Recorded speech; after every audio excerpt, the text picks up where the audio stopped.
আসসালামু আলাইকুম রহমতুল্লাহ নাহমাদুহু ওয়া নুসাল্লি আলা রাসূলিহিল কারীম আম্মা বাদ। প্রিয় দেশবাসী, আমরা তো সন্তানদেরকে ভালোবাসি, মোহাব্বত করি। আমরা সকলেই চাই আমাদের সন্তান ভালো হোক, কিন্তু ভালো কাকে বলে? কি কাজ করলে মানুষ ভালো বলে? আল্লাহ পাক ভালো বলে। যে নামাজ পড়ে, আল্লাহর হুকুম মানে, রসুলের তরিকা অনুযায়ী চলে, সৎভাবে জীবনযাপন করে, অন্যায় অবৈধ কাজ থেকে ফিরে থাকে, এরাই ভালো? নাকি যারা নামাজ পড়ে না, অন্যায় অবৈধ কাজ করে, বিভিন্ন রকম অন্যায় অবৈধ কাজের সাথে জড়িত হয়ে যায়, নেশা করে, চাঁদাবাজি করে, সন্ত্রাসী করে,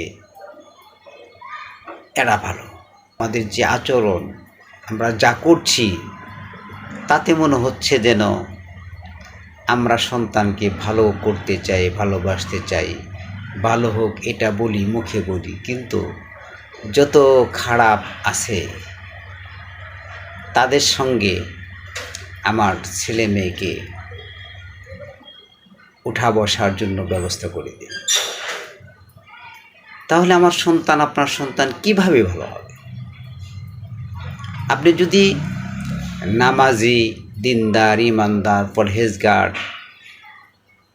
সদা সত্য কথা বলে, সত্য পথে চলে, অন্যায় অবৈধ কাজ করে না, এগুলিকে যদি আপনি ভালো বলেন, তাহলে তো এই ধরনের মানুষ যেই প্রতিষ্ঠানে গঠিত হয়, সেই সকল প্রতিষ্ঠানেই দিতে হবে।